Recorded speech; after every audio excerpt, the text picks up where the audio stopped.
Bonjour à tous, dernier épisode de Demain nous appartient. Notre actualité du jour portera sur Demain nous appartient. Spoiler, Bastien n'a pas pu dire au revoir à Violet, avant de mourir. Un meurtre a été découvert dans les épisodes précédents de Tomorrow Belongs to Us. Alban, le petit ami de Laure Cotentin, a été retrouvé sans vie par Chloé sur le parking de l'hôpital. Après enquête, Jordan, le beau-fils de Damien, s'est révélé être le principal suspect dans l'assassinat de l'ambulancier en raison de sa liaison avec la petite amie de ce dernier.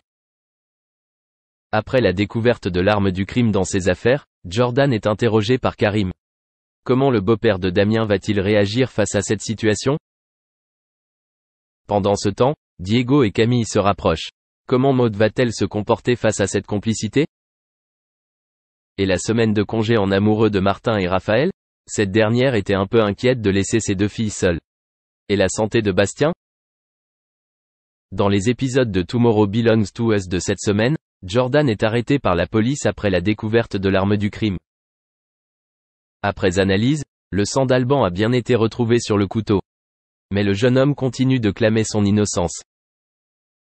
Interrogé par Karim, il a reconnu avoir dormi chez Laure, la petite amie de la victime, la nuit du meurtre. Son témoignage contredit toutefois l'opinion de l'infirmière qui a reconnu avoir quitté son domicile pendant la nuit. En prison, Jordan serait également victime d'une agression. Son colocataire l'a prévenu. Mais le jeune homme s'est disputé et a fini par être hospitalisé à Saint-Clair. Là, il a demandé à Nord de ne rien dire à Judith.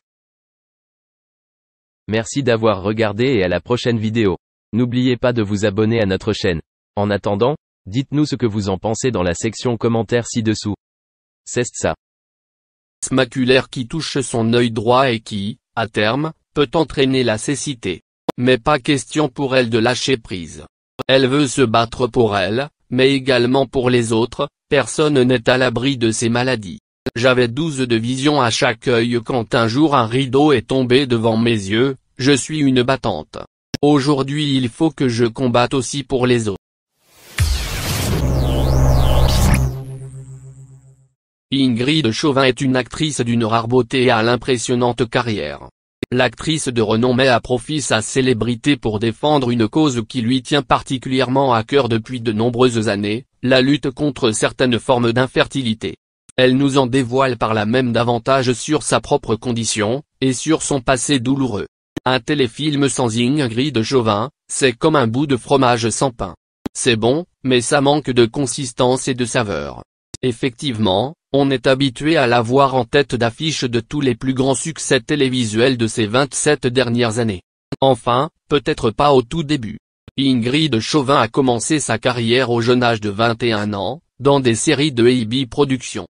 Les plus anciens d'entre vous s'en rappellent sans aucun doute, Salut les musclés, Premier baiser, Le miracle de l'amour, ou encore Le miel et les abeilles. Elle y fait ses premiers pas en personnage assez récurrent, et se fait remarquer par son talent et sa beauté. C'est toutefois en 2000 que sa carrière explose. Elle obtient le premier rôle de la série policière à succès Femme de loi. Pendant 7 ans, elle incarne le lieutenant Marie Balaguer, et est très appréciée pour sa performance d'actrice. Cela lui ouvre de nombreuses portes, et des projets de grande envergure. On a ainsi pu la voir dans des rôles principaux dans des séries comme Méditerranée, Dolmen, Les Toqués, Camping Paradis, ou Meurtre au Mont Ventoux. En ce moment, elle crève le petit écran en incarnant